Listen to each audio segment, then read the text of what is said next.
Okay, so we've covered the principle that love applied to memory rewrites the nervous system. Cool. Now we know the pattern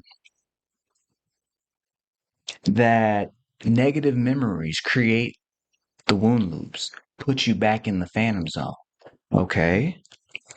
And we know that's possible because negative memories have negative beliefs attached to them. Those negative beliefs, of course, create the negative emotion, trigger the pain, rebirth it, give rise to it again, to the point where you feel it every single time you have that memory. Okay, so what's the path forward? Here we go. Let me make sure I'm getting all the questions. Let me make sure I get everything before I punch on. Um, okay, so excellent sound. Twin saying, if you ever realize you think of every outcome, but what's the one thing that actually tilts you? It's love in every circumstance. Now, it may not look the same, but it has the same foundation. Right, right. Builds you, shapes you, breaks you, or makes you in every turn. That is love, but it's the unshakable frequency. One can say, I lost everything for love, but in a decade, say I rebuilt in love. Yeah, yeah, for sure. For sure. Okay, so he's saying you could say I lost everything in love. I lost everything for love, but in a decade say I rebuilt in love. He put the in there for me, champ. Like Hey, for sure. That's great. Excellent, excellent thinking. Excellent thinking. Okay, Tanya's saying negative thought leads to negative emotions, leads to negative behavior. Absolutely. Absolutely. Absolutely. Absolutely leads to negative behavior. And then what's interesting is that negative behavior begins to shape future beliefs. The negative behavior begins to shape future thinking, future emotions, and of course, future behaviors. So you get into these feedback loops, these cycles that are vicious. That's one of the reasons I call it the phantom zone, because it's kind of like the Phantom Zone in the DC comics was, a place where Superman would send bad guys so that they could never escape. Right? So it's just like a endless abyss where they just, there's no jail that could hold these kinds of bad guys. So they zapped them with a ray and flew them into the Phantom Zone. And that must have been where the idea, the term for me came from. I was kind of like, okay, well, wait a minute. Like that same joint happens. That's what it feels like to be trapped in emotional trauma, to be trapped in the circumstances and events that we believe define us.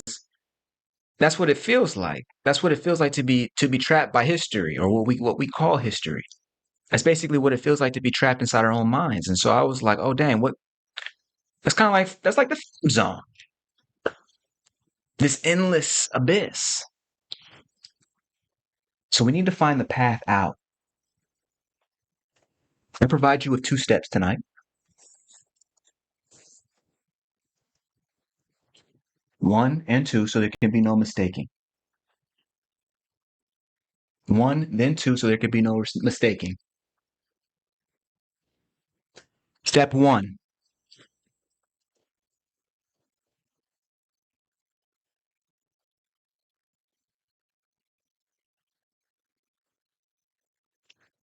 First step is you must return to the memory. It's replaying for you all of the time. It does us no good to just try and run, to try and distract ourselves, to try and turn on some music, to try and get into a conversation, to try and busy ourselves with work. It does no good. Those things can be temporary fixes. They can be temporary distractions, rather, but they fix nothing. Temporary distractions that fix nothing. Not only that, but we walk away worse because instead of taking this opportunity to deepen with God, when I say God, I'm just talking about the basic basis of reality. I'm talking about the deep fabric of existence. I'm not talking about a guy in the sky. I'm talking about the sum essence of all universes. We have an opportunity to abide in. resonate with, align with this divine frequency, and we miss it because we're trying to get distracted because we don't want to face the memory. Oh no. No, no, no. The first thing is to be brave and actually return to the memory. There's no reason to hide anything from yourself. It's already showing itself to you in the first place. So now all we're doing is, instead of closing our door to it, we open our door to it. Because step two is the next essential component. We can't even do step two until we do step one. You dig? That's kind of how steps work. So here it is. Step one, return to the memory. Step two,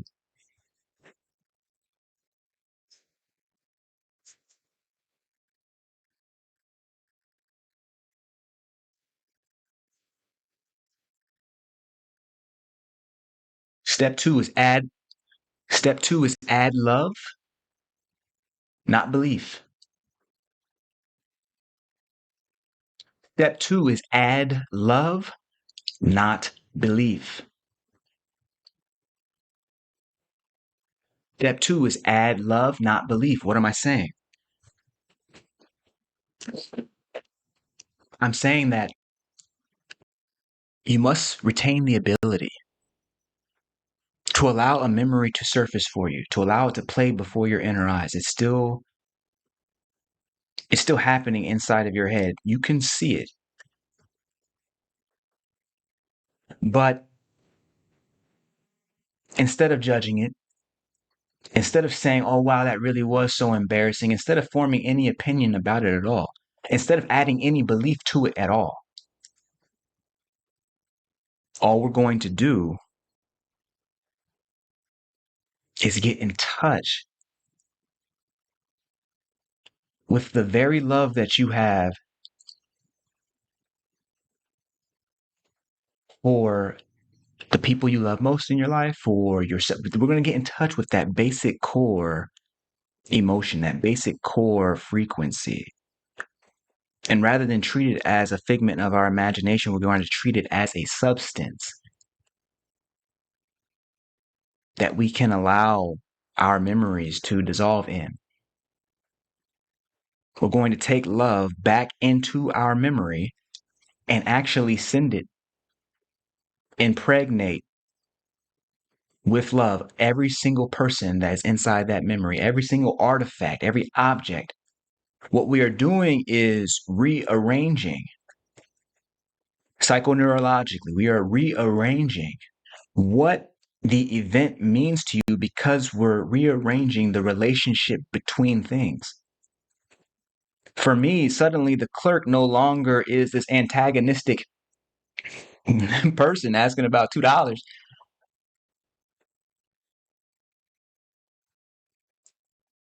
Once I send love, go back to the memory, step one, and once I send love to this clerk in the memory, it doesn't matter what she says. I love her the way her father loves her. I love her the way God loves her.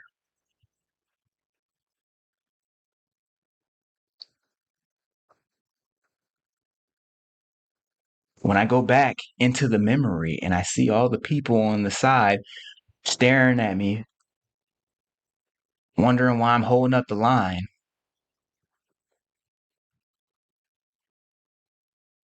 I send love to each and every one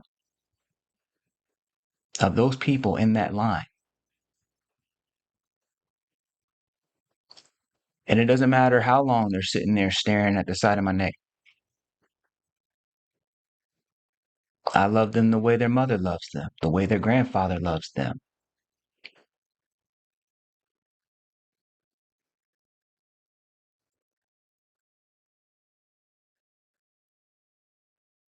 And so now the memory that used to be a problem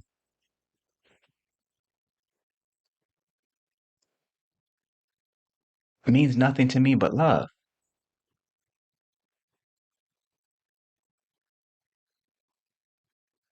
You don't really need to understand the metaphysics behind any of this. You just need to understand the way that you feel. Once you apply this, once you apply this understanding, notice how you feel. The feeling will mean so much more than any intellectual understanding.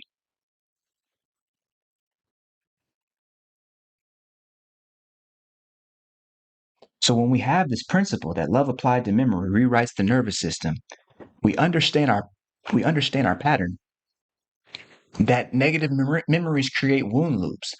Negative memories push us into the phantom zone, but the way out of the phantom zone